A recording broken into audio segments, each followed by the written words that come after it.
오늘 특세의 마지막 날, 제목은 무지개 언약을 세우시다라는 제목을 가지고 우리 마지막 말씀을 좀 나누도록 하겠습니다.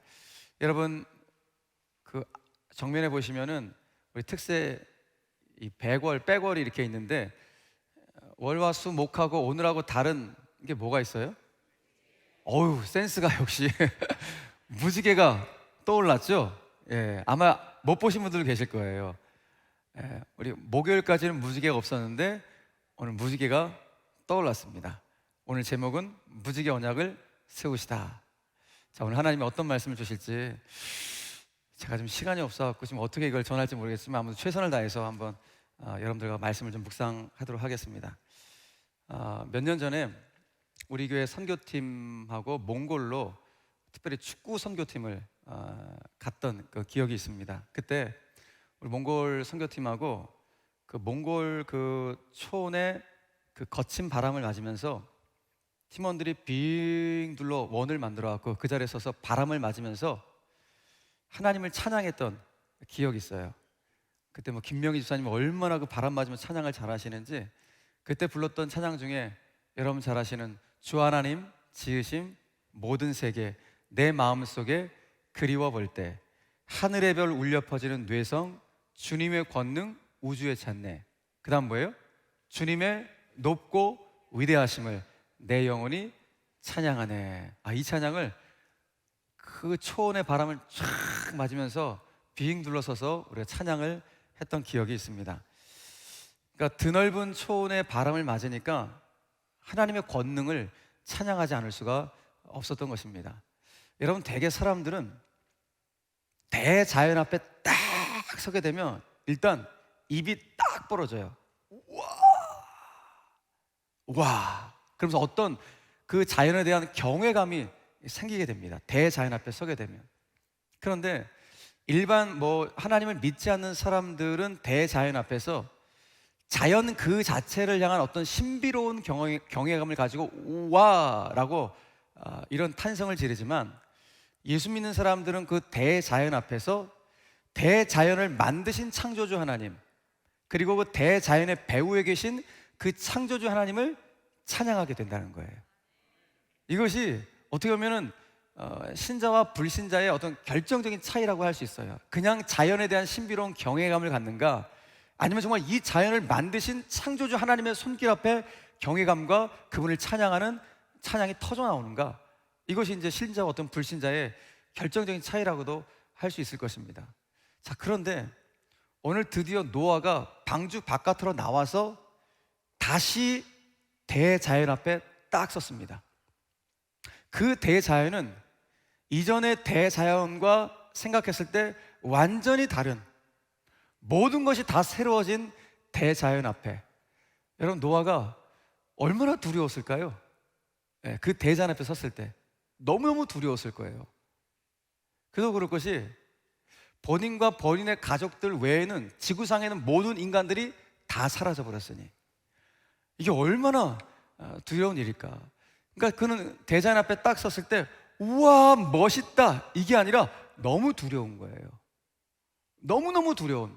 여러분, 두려움 뿐이었겠습니까? 이제 도대체 본인하고 본인의 가족들이 이 지구상에서 뭘 어떻게 살아가야 돼? 정말 막막함이 막 몰려오는, 그리고 이제 본인들을 통해서 인류가 새롭게 시작이 되어지니까 그 인류의 역사에 대한 어떤 책임감, 비장함, 뭐 이런 것까지 있었는지 모르겠지만 아무튼 그런 것까지도 아마 그 두려움뿐만 아니라 비장함, 막막함, 책임감, 뭐 이런 모든 것들이 노아에게 몰려오지 않았을까, 그런 생각을 해보게 됩니다. 그러니 그런 상황 속에서 노아가 우리처럼 주님의 높고 위대하심을 찬양합니다, 이런 찬양을 감동적으로 찬양할 수 있었을까? 그 대자연 앞에서 아마 그런 찬양을 하지 못했을 것 같아요. 모르긴 몰라도 소리내어 찬양을 하기보다는 노아는 그 대자연 앞에서 완전 납작 엎드려 갖고 너무너무 두려우니까 하나님 앞에 은혜를 구할 수밖에 없지 않았을까, 그런 묵상을 해보게 됩니다. 하나님, 너무너무 두렵습니다. 하나님, 제가 지금 여기서 어떻게 이제 살아가야 될지 너무너무 두렵습니다. 제가 앞으로 어떻게 살아가야 될지 너무너무 막막합니다. 하나님, 저와 우리 가족들을 불쌍히 여겨주세요. 정말 하나님, 어떻게 살아가야 될지 말씀해 주세요. 하나님 말씀해 주신 대로 저희 살겠습니다. 말씀해 주신 대로 살겠습니다. 이렇게 고백하며 은혜를 구하지 않았을까? 그런 묵상이 되어집니다. 왜냐하면 노아의 가족들은 그들이 몸으로 깨달은 사실이 있었기 때문이에요. 몸으로 깨달은 사실이 무엇입니까? 홍수 이전에 하나님의 말씀을 가볍게 여기면 심판이 온다는 사실을 직접 몸으로 깨달았기 때문에 너무너무 두려운 거예요. 그렇기 때문에 이제 노아와 그의 가족들이 새로운 땅에서 살아가야 될 가장 중요한 첫째도, 둘째도, 셋째도 모든 것은 하나님 말씀대로 살아가는 거예요. 말씀대로 살아가지 않으면 이 어마무시한 심판이 있다는 사실을 몸으로 깨달았기 때문에 노아와 노아의 가족들은 하나님 말씀을 소중히 여겨야 된다, 하나님 말씀을 가볍게 여기면 안 된다는 이런 영적인 각오들이 노아와 노아의 가족들 가운데 생기게 되었을 것입니다. 자, 드디어 하나님이 새로운 세상, 새 땅으로 보내셔서 새롭게 출발하는 노아에게 다시 말씀하십니다. 그러니 그 말씀하신 대로 노아는 살아가야 돼요. 어떻게 말씀하시는가? 오늘 9장 1절 상반절은 이렇게 말씀합니다. 하나님이 노아와 그 아들들에게 어떻게 해요? 복을 주시며 그들에게 이르시되, 다 같이 시작, 생육하고 번성하여 땅에 충만하라, 이렇게 말씀하시는 거예요. 이 말씀 어디서 많이 본 것 같지 않으세요? 그죠?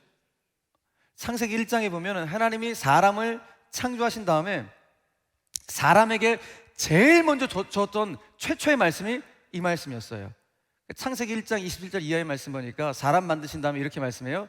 하나님이 자기 형상 곧 하나님의 형상대로 사람을 창조하시되 남자와 여자를 창조하시고 하나님이 그들에게 복을 주시며 하나님이 그들에게 이르시되, 다 같이 생육하고 번성하여 땅에 충만하라. 아멘. 그러니까 하나님이 지금 새로운 땅에 온 노아에게 주셨던 이 말씀은 하나님이 최초의 인간에게 주셨던 말씀을 재확인시켜 주시는, 다시 확인시켜 주시는 말씀임을 보게 돼요. 그러니까 하나님이 우리에게 주고 싶으신 복은 처음이나 지금이나 똑같아요. 당신이 똑같은 복을 주고 싶어 하시는 거예요. 어떤 복을 주고 싶어 하시는가? 생육하고 번성하여 땅에 충만하고 땅에 가득한 복을 하나님이 주고 싶어 하신다는 것입니다. 자, 그런데 중요한 것은 무엇인가 하면은 이제 이 새로운 땅에는 어떤 존재들이 생육하고 번성해서 이 땅에 가득해야 할 것인가 라는 거예요. 홍수 이전에도 그 땅에 사람들이 가득했어요. 그런데 어떤 사람들이 가득했습니까? 부패하고 포악한 인간들이 가득했어요. 그런데 심판 이후 새롭게 온 이 새 땅에는 이제 어떤 존재들이 이 복을 받아 생육하고 번성하여 이 땅에 가득해야 됩니까? 두말할 것도 없이 하나님의 형상을 닮은 사람들이 이 새 땅에 가득해야 돼요. 쉽게 말해서 하나님의 마음을 기쁘시게 하는 사람들이 이 새 땅에 가득해야 돼요. 왜 그렇습니까? 왜 홍수 심판을 받았어요?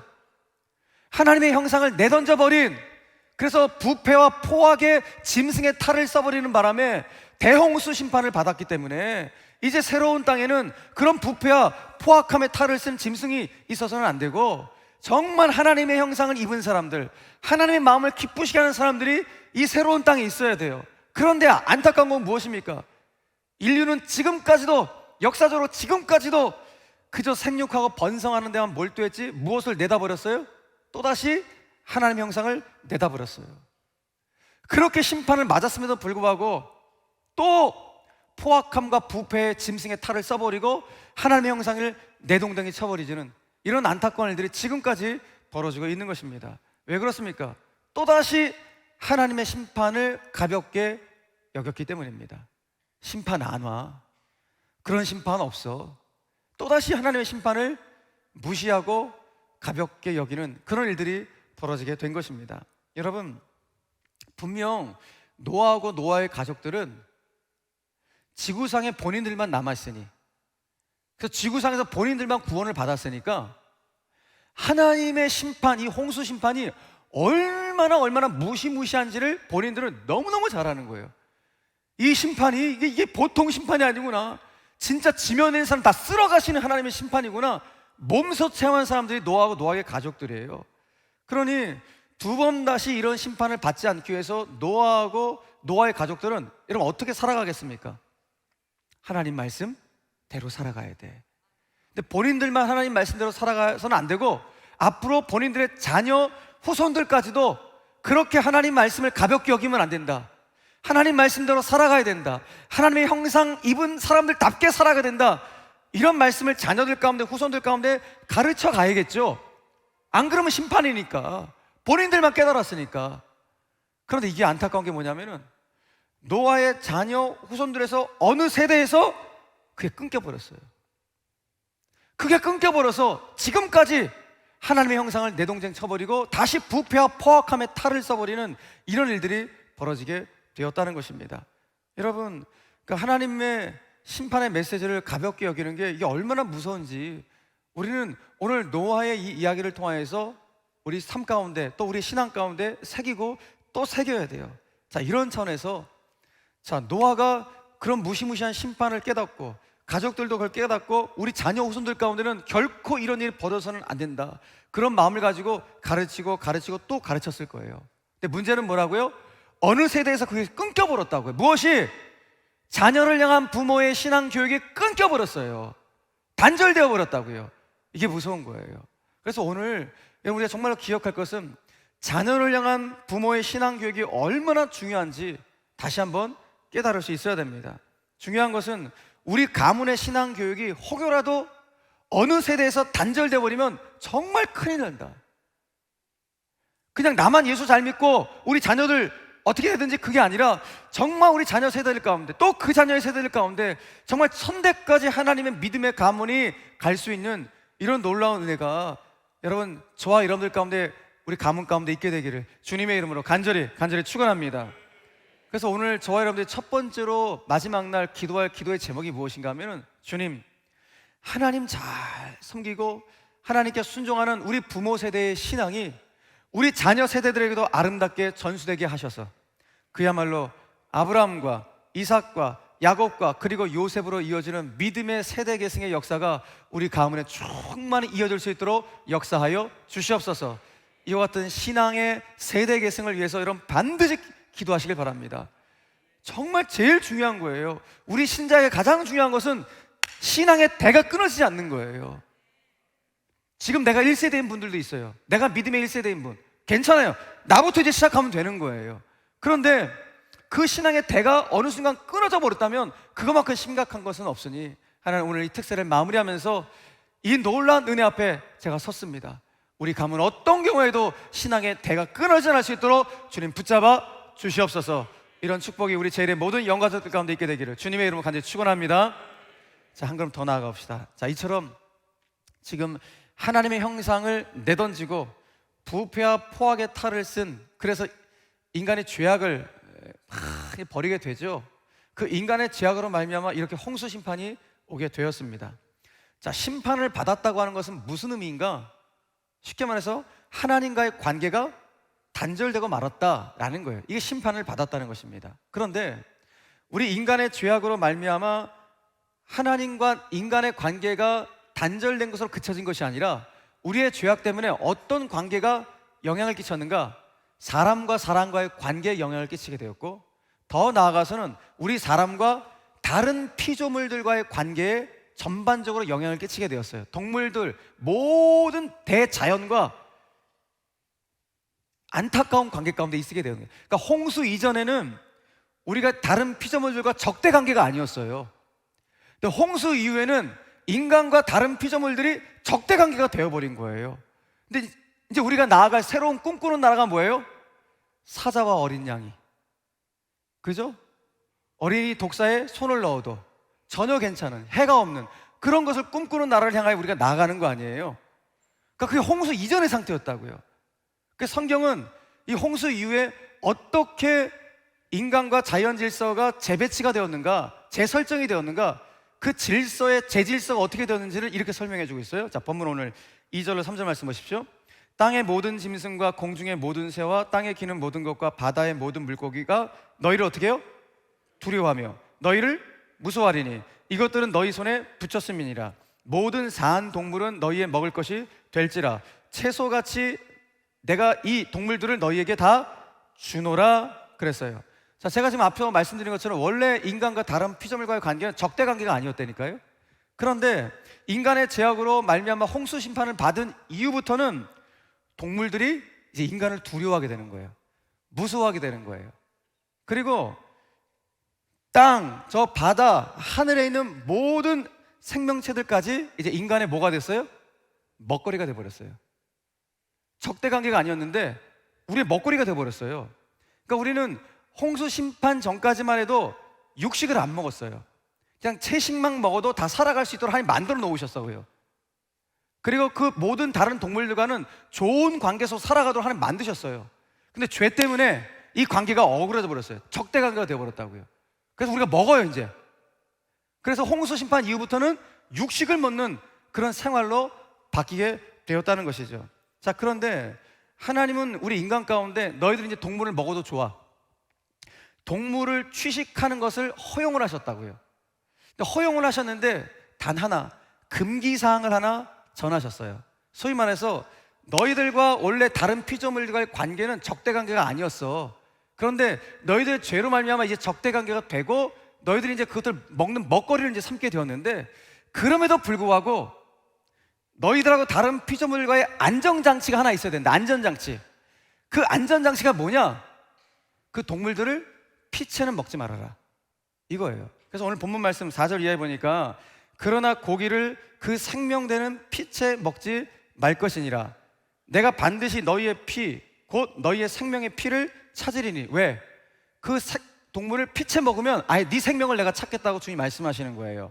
그러면서 짐승이면 그 짐승에게서, 사람이나 사람의 형제면 그에게서, 그러니까 사람의 생명을 피채로 그냥 죽여버리면 너의 생명도 내가 찾아버리겠다라고 주님 말씀하시는 거예요. 다른 사람의 피를 흘리면 그 사람의 피도 흘릴 것이니 이는 하나님이 자기 형상대로 사람을 지으셨으니 어찌 사람의 생명을 취할 수가 있느냐, 해할 수가 있느냐라는 거예요. 너희는 생육하고 번성하며 땅에 가득하여 그 중에서 번성하라 하셨더라 그랬어요. 자, 레위기 17장 11절 말씀에 보면 육체의 생명은 어디에 있다? 피에 있다라고 말씀하고 있어요. 자, 육체의 생명이 피에 있어요. 피에 있다고? 그러니까 피채 먹는다는 것은 뭘 먹는 거예요? 생명을 먹어버리는 거야. 그러니까 쉽게 얘기해서 생명을 해버리는 거야. 동물을 먹을 수 있도록 하셨지만은 피채 먹는 것은, 그거는 너무 끔찍하게 그 생명 존재 자체를 무시하고 그건 해야 하는 일이니까 피채 먹지 말아라라고 주님이 말씀하고 있다는 것이죠. 만약에 짐승도 피채 먹으면은 그 피채 먹는 너의 생명을 내가 취해버리겠다고 주님이 말씀하시는 거예요. 그러니까 우리 인간과 피조물과의 관계가 분명히 있는데, 죄악 이후로 분명히 동물을 먹을 수 있는 걸 내가 허용하지만은 적어도 홍수 이전에 그런 관계를 잊지 말라는 거예요. 그리고 피채 먹지 말라는 것이죠. 그러면서 뭘 말씀하고 싶은가? 너희 주변에 있는 사람들을 봐라. 다 하나님의 형상을 입었다. 근데 하나님의 형상을 입은 사람들의 생명을 만약에 해코지 하고 해야 한다면 내가 너희의 생명을 취해버리라 말씀해요. 왜? 그들 또한 나의 형상이기 때문에. 그러므로 사람들 향하여 해코지려고 그 사람의 생명을 해야 하는 일은 결국 누구를 공격하는 일이라는 거예요? 하나님을 암암리에 공격하는 일이라고, 하나님 분노하실 일이라는 것이죠. 자, 결국 하나님이 오늘 이 본문 이 안에서, 이 부분 안에서 우리에게 뭘 말씀하고 싶어 하시는가? 다른 것이 아니라 하나님이 정말 원하시는 것은 하나님의 형상으로 지어진 우리 인간이 서로 화합하고 생육하고 다 같이 번성해 가는 걸, 이거 하나님 정말 원하셨다고요. 화합하고 함께 성장해 가고 함께 번성해 가는 것이 하나님이 원하시는 거예요. 여러분, 자식들이 부모들한테 해드릴 수 있는 최고의 효도가 뭐예요? 형제지간에 다투지 않고 싸우지 않고 서로 아끼고 돌봐주며 잘 살거라. 이게 부모의 마음 아닙니까? 여러분, 마찬가지예요. 교회가 하나님 앞에 올려드릴 수 있는 최고의 효도가 뭔가? 교회의 연합과 일치예요. 교회가 하나님 앞에 해드릴 수 있는 최고의 효도라고요. 함께 화합하여 함께 생육하고 함께 번성해가는 것, 이것이 우리가 하나님 앞에 드릴 수 있는 최고의 효도예요. 그러니까 성도가 성도를 하나님의 형상으로 바라보고 서로 아껴주고 세워주는 것, 결코 미워하지 않고 결코 갈등, 증오 이런 거 하지 않고 서로 아껴주고 세워주는 것, 이것이 정말로 하나님의 교회인 성도가 하나님께 올려드릴 최고의 효도임을 여기서 말씀하고 있다는 것입니다. 사랑하는 여러분, 저는 우리 제일의 모든 성도들은 정말 하나님의 형상을 닮은 하나님의 사람들답게 서로 화합하고 함께 생육하고 함께 번성하는 축복을 받을 뿐만 아니라 서로 아끼고 서로 세워주는 이 신앙생활을 통해서 하나님의 교회는 바로 저 모습이야. 이 하나님의 교회의 진면목을 세상 앞에 당당히 보여줄 수 있는 그야말로 사랑과 평화의 사람들 되시기를 주님의 이름으로 간절히 축원합니다. 너희들이 서로 사랑하면 비로소 너희가 내 제자인 줄 알리라, 주님 말씀하셨습니다. 사랑이 없는 교회인데 세상 앞에 뭘 보일 수가 있겠습니까? 교회 와서 갈등하고 늘 서로를 향하여서 불편한 마음인, 여러분, 이런 공동체 무슨 의미가 있습니까? 물론 사람이, 죄인들이 모이다 보니까 그럴 수밖에 없지만, 그러나 우리는 이제 이 믿음 안에서 함께 화합하고 생육하고 번성해가는 이 축복을 받아야 된다. 그러므로 저런 게 정말 하나님의 교회지, 나는 진짜 하나님의 교회의 진면목을 바로 저와 여러분들이 세상 가운데 보여줄 수 있는 은혜가 있게 되기를 주 예수 그리스도의 이름으로 간절히 축원합니다. 자, 마지막 세 번째, 자, 한 걸음 들어갑시다. 자, 이제 하나님은 새로운 땅, 이 새로운 땅에서 새로운 삶을 살아갈 노아에게 내가 너하고 언약을 맺을 거야 라고 언약을 세우시겠다고 말씀을 하십니다. 자, 11절 말씀 한번 보세요. 11절 말씀 다 같이 시작. 내가 너희와 언약을 세우리니 다시는 모든 생물을 홍수로 멸하지 아니할 것이라. 땅을 멸할 홍수가 다시 있지 아니하리라. 아멘. 자, 하나님이 노아하고 세우시겠다는 언약의 핵심이 뭐예요? 내가 다시는 물로 너희들을 멸하지 않겠다라고 약속을 주신 거예요. 근데 하나님이 얘가 안 믿을까 봐, 노아가 안 믿을까 봐, 내가 보증을 하나 너한테 줄게. 그 언약의 영원한 보증, 증표로 뭘 주시겠다는 거예요? 무지개를 주시겠다라고 하나님이 말씀하고 있다는 것입니다. 마치 남자가 여자가 결혼하면 이 반지를 사랑의 증표로 서로가 삼듯이, 하나님 우리 인간과 언약을 맺으면서 다시는 내가 물로 심판하지 않겠다는 언약의 증표로 뭘 보여줬다는 거예요? 무지개를 우리에게 보여주고 계시다는 것이죠. 자, 13절 이하 말씀 보니까 내가 내 무지개를 구름 속에 두었나니, 어디에 두었어요? 구름 속에 두었나니 이것이 나와 세상 사이의 언약의 증거니라. 내가 어디로? 구름으로 땅을 덮을 때 무지개가 어디 속에? 구름 속에 나타나면 내가 나와 너희와 및 육체를 가진 모든 생물 사이에 내 언약을 기억하리니 다시는 물이 모든 육체를 멸하는 홍수가 되지 아니할 것이라. 아멘. 자, 보세요. 제가 좀 강조한 부분이 있죠. 단어가 뭐였어요? 구름. 왜 하나님은 하필이면 이 무지개를 구름 속에 두신다고 말씀하셨을까? 이유가 뭘까요?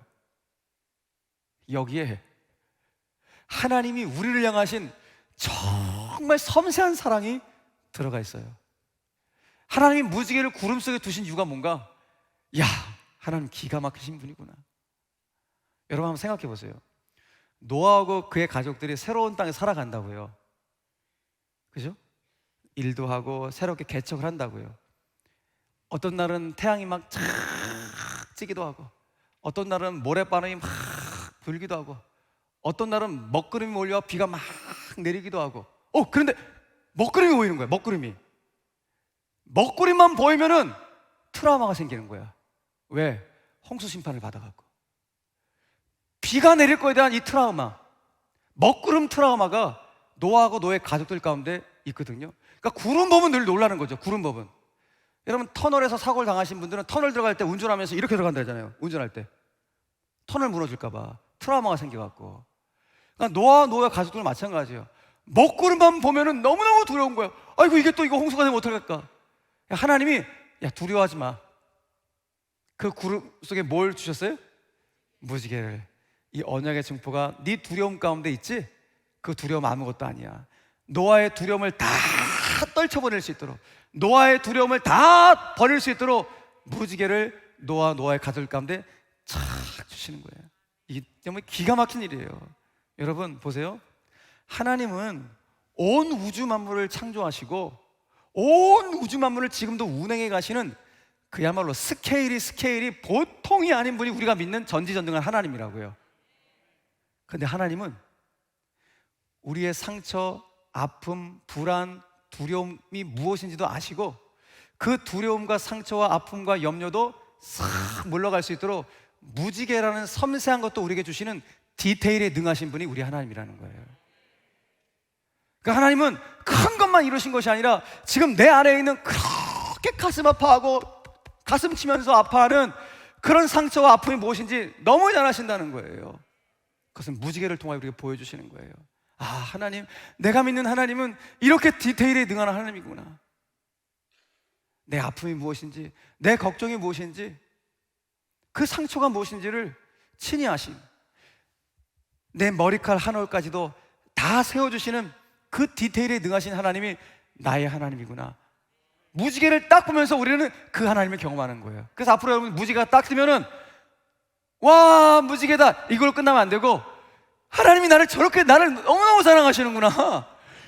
디테일에 능하신 하나님, 무지개 보면서 우리 가정의 속사정을 잘 아시고 우리 자녀의 아픔을 아시고 내 기도의 제목을 잘 아시는 그 섬세하신 하나님, 그 하나님의 사랑을 무지개를 통하여 볼 수 있어야 한다는 거예요. 할렐루야. 이 놀라운 내가 무지개를 통하여 하나님 우리에게 보여주고 있다는 것입니다. 영국의 유명한 시인인 윌리엄 워즈워드가 이런 시를 썼는데, 그는 무지개를 볼 때마다 이렇게 노래한다고 합니다. 하늘의 무지개를 볼 때마다 내 마음 뛰노나니 내가 어렸을 때 그러하였고 가슴이 뛰었고 어른 된 지금도 그러하거늘 만일 늙어서 그렇지 아니할진대 차라리 나를 죽게 하소서. 여러분, 우리 어른들은 어떠십니까? 지금 윌리엄 워즈워드는 어른이 된 지금도 자기는 무지개를 보면 막 가슴이 뛴다는 거예요. 막 너무너무 좋다는 거예요. 그런데 내가 늙어서 무지개를 봤는데도 무지개 떴네? 비 왔구나 어제. 정말 아무런 감각이 없다면 하나님 저 데려가 주세요. 이런 고백을 하는 거예요. 뭘 말합니까? 인생을 살아가면서 어떤 기대감과 설레임도 없이 살아간다면 그것은 이미 죽은 것이나 다름없다라는 시인의 고백이겠죠. 사랑하는 여러분, 우리에게 언약의 증표로 무지개를 보여주신 하나님은 언제나 저와 여러분들 바라보시면서 기대감과 설렘으로 바라보세요. 우리를. 아이고, 내 자녀가 오늘은 또 나를 위해서 어떤 영광을 돌리며 살아갈까. 아이고, 우리 김 집사가 오늘 또 직장에서 어떻게 내 향기를 탁 드러내며 살아날까. 여러분, 한 사람 한 사람 보시면서 정말 기대감과 설렘을 가지고 하나님 우리를 바라보신다고요. 그럼 이제 우리 역시 하나님을 그렇게 바라봐야 돼요. 하나님이 오늘도 나를 통하여 어떻게 일하실까? 그 기대감과 설렘을 가지고 매일매일 은혜의 경주를 하는 것이 신자의 모습인 거예요. 여러분, 이 기대감과 설렘이 없다면 우리 영적으로 이미 죽은 것이나 마찬가지입니다. 하나님이 나를 위하여서 오늘 어떻게 일하실까? 오늘 이 새벽에 말씀을 듣고 또 내가 하루를 살아가는데 하나님 나와 동행해 주세요. 하나님의 동행 가운데 제가 하나님께 영광을 올리며 살겠습니다. 이런 기대를 가지고 살겠습니다. 그런 설렘이, 가슴 벅찬 설렘, 가슴이 뛰는 일을 가지고 여러분 살아간다면 영적으로 살아있는 존재라는 것이죠. 오늘 말씀을 들으면서 여러분 집회를 하시면서 우리 모든 성도들은 주님 안에서 날마다 가슴 벅차고 가슴 뛰는 그런 일들이 충만할 수 있게 되기를 간절히 바랍니다. 지금 여러분들의 가슴을 뛰게 하는 것이 무엇입니까? 저는 정말 바라기는 나를 통해 놀랍게 일하실 하나님의 스케일만 생각하면 가슴이 뛰길 바랍니다. 나의 작은 상처와 아픔까지도 보듬으시고 살피실 그 디테일에 하나님만 생각해도 가슴이 뛸 수 있는 저와 여러분들이 되길 간절히 바랍니다. 그래서 일평생 스케일의 하나님, 그 디테일의 하나님과 일평생 동행하며 믿음의 경주를 할 수 있는 우리 모든 제1의 영가족들 다 되시기를 주 예수 그리스도 이름으로 간절히 축원합니다.